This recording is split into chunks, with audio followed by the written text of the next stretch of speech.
Hello everyone, welcome back to my channel Medicos Learn and Grow Up. Today's topic chronic disease of organ of medicine. It is an important topic as an exam point of view. Exam में chronic disease briefly और short में पूछे जाते हैं. जो chronic disease है उसके जो टाइप्स है वो इंपॉर्टेंट है. जैसे शूडो chronic disease हो गया, artificial chronic disease and true natural chronic disease है.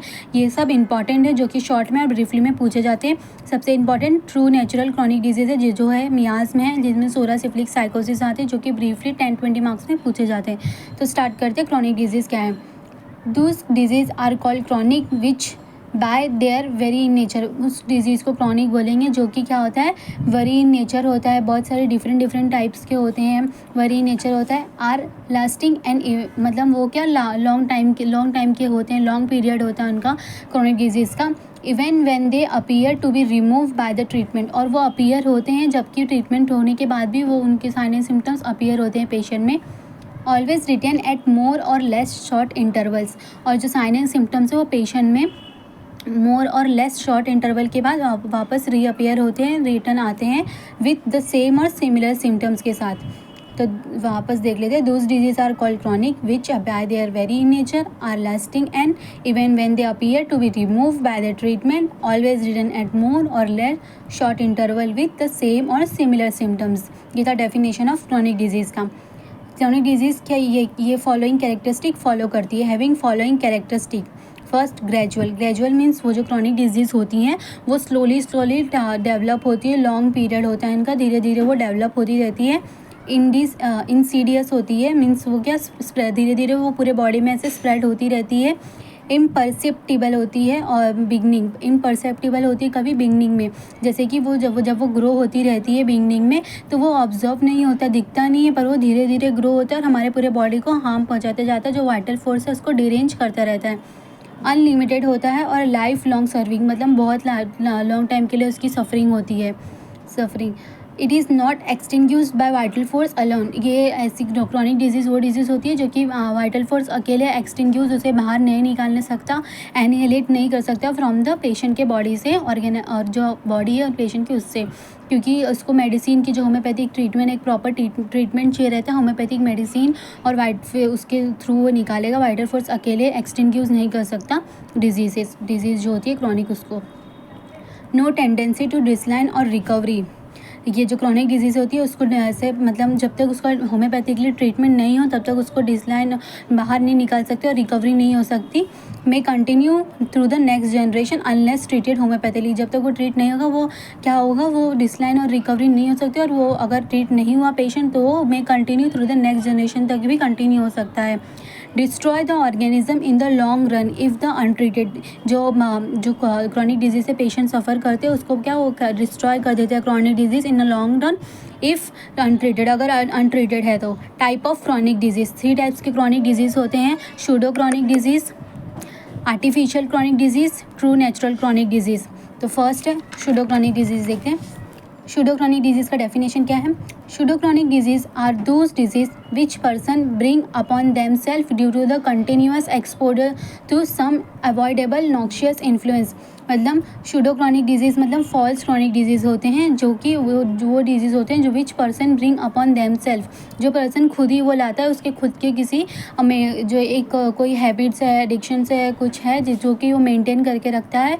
उसके एक्सपोजर की वजह से वो अपनी दिक्कतें खुद ही लाता है. Which person bring upon them self due to the continuous exposure to the some avoidable noxious influence. मतलब वो जो है इन्फ्लुएंस है जिसको फॉलो कर रहा है वो अवॉइडेबल है, उसको अगर हटा दिया तो ये क्रॉनिक डिजीज़ हट जाएगा. कि इसीलिए तो क्या बोला है शूडो क्रॉनिक डिजीज़. तो अवॉइडेबल नॉक्शियस इन्फ्लुएंस होता है. This avoidable noxious influence are also उसको क्या बोलते हैं, मेंटेनिंग कॉज बोलते हैं. तो शूडो क्रॉनिक डिजीज़ क्या है. Pseudo chronic disease are those disease which person bring upon themself due to the continuous exposure to some avoidable noxious influence. This avoidable noxious influences are known as a maintaining cause. The maintaining cause are जो maintaining cause है वो क्या है. Addiction to liquors, alcohol, ये सब का addiction होना. Prolonged abstinence from thing that are necessary for the support of life. मतलब प्रोलॉन्ग मतलब उस चीज़ों से दूर रहना जो कि हमारे लाइफ के लिए नेसेसरी है, वो जो सपोर्ट करते हैं हमारे लाइफ को, उनसे दूर रहना. ऐसे कोई मतलब अगर कोई पर्सन है वो ऐसे चीज़ों को फॉलो करता हो कि जैसे सन में नहीं जाना, जो कि हमारे लिए इंपॉर्टेंट, हमारे लाइफ के लिए ज़्यादातर रूम में ही रहना, डार्क में ही रहना, तो उसकी वजह से क्या वो एक ऐसा सूडो क्रॉनिक डिजीज़ डेवलप हो जाता है। अगर वो सन में जाने लगे तो उससे चीज़ें उसकी ठीक भी हो जाएगी अगर वो मेंटेन करे, अच्छे से जाए तो।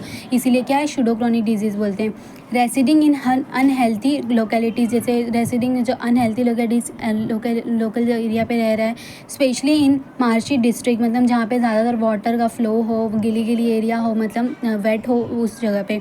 हाउसिंग इन सीलर्स और अदर कॉन्फिंग ड्वेलिंग, हाउसिंग उसका कहाँ पे हो, सीलर्स में हो, और अदर कॉन्फाइंड मतलब जो कि स्मॉल एयर, जो कि कॉन्फाइंड मतलब एक स्मॉल स्पेस हो जहाँ पे वो ड्वेलिंग रह रहा है person.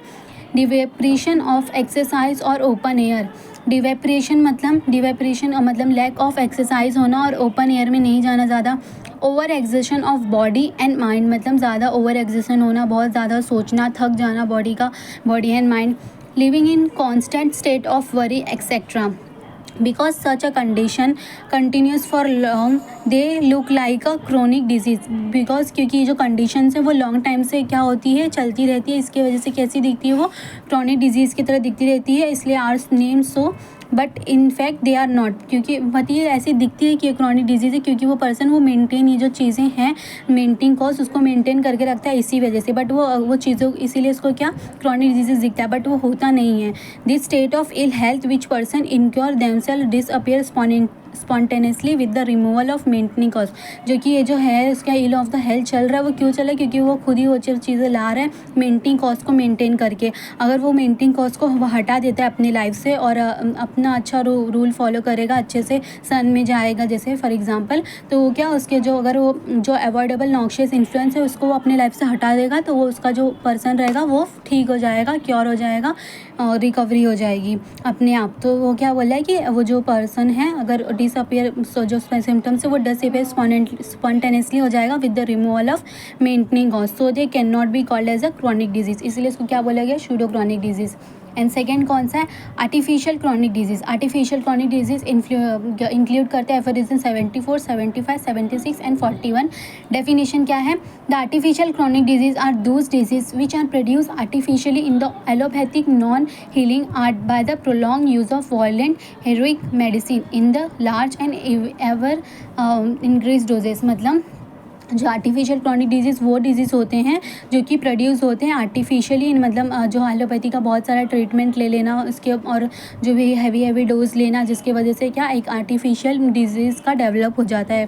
Produce artificially in the allopathic non healing art by the prolong time से एलोपैथी का ट्रीटमेंट लेना, जिसकी वजह से क्या होता है, जो कि वायलेंट हेरोइक मेडिसिन होते हैं। हेरोइक मेडिसिन मतलब एक मोड ऑफ ट्रीटमेंट होता है जो कि वायलेंट होता है, क्रूअल होता है, in large and every doses, जिसकी वजह से क्या होना एक आर्टिफिशियल क्रॉनिक डिजीज़ डेवलप हो जाती है। प्रोगोग्नोसिस क्या है, the artificial chronic disease are incurable because it is apparently impossible to discover or hit upon any remedy for their cure when they have too much progressed। मतलब इसने क्या बोला, जो आर्टिफिशियल क्रॉनिक डिजीज़ है वो इनक्वायरेबल है, वो अगर ठीक नहीं होगा, जब नहीं ठीक होगा उसके भी क्या है, इफ़ इट इज़ क्या है, अपेरेंटली इम्पॉसिबल टू डिस्कवर और hit upon any remedy for their cure. मतलब अगर कोई पेशेंट है, अगर वो बहुत टाइम से अगर उसको मेडिसिन दिया तो भी क्योर नहीं हो पाएगा, जो कम नहीं हो पाएगा, व्हेन हैव टू मच, वो जो डिजीज़ है वो बहुत टाइम तक डेवलप हो जाएगी, प्रोग्रेस्ड हो जाएगी तब। The gross irreversible pathological change act as a obstacles to cure. जो ग्रॉस इरिवर्सिबल मतलब ये कब इरिवर्सिबल होगा, जब पैथोलॉजिकल चेंज बहुत ज़्यादा हो जाएगा, तो ये ऑब्स्टिकल्स करेगी, क्योर के रास्ते में परेशानी लाएगी, जो जिसकी वजह से क्योर में डिफ़िकल्टी होगी। ट्रीटमेंट क्या है, to cure such a disease condition it requires both time as well as patient. For अगर ये आर्टिफिशियल क्रॉनिक डिजीज़ को क्योर करना है तो ये रिक्वायर करता है both time as well as patience भी ये रहता है पेशेंट को कि वो धैर्य रखे, और टाइम लगाता है ज़्यादा, इसीलिए है। If the vital force has not already been too much weakened by the such heart, जो कि जो थेरापेटिक मेडिसिन है उसके वजह से अगर वाइटल फोर्स ज़्यादा नुकसान ना हुआ हो तो of the allopathic mode of treatment, अगर जो allopathic mode of treatment patient ले रहा है उसकी वजह से अगर उसका वाइटल फोर्स ज़्यादा नुकसान ना हुआ हो तो वो क्योर हो सकता है बाय वाइटल फोर्स इटसेल्फ। जब वाइटल फोर्स को होम्योपैथिकली अच्छे से सिमिलिमम मेडिसिन पेशेंट को प्रिस्क्राइब करेंगे तो वो ठीक हो सकता है, जब उसका मतलब उसका वाइटल फोर्स ज़्यादा डिरेंज ना हुआ हो तब।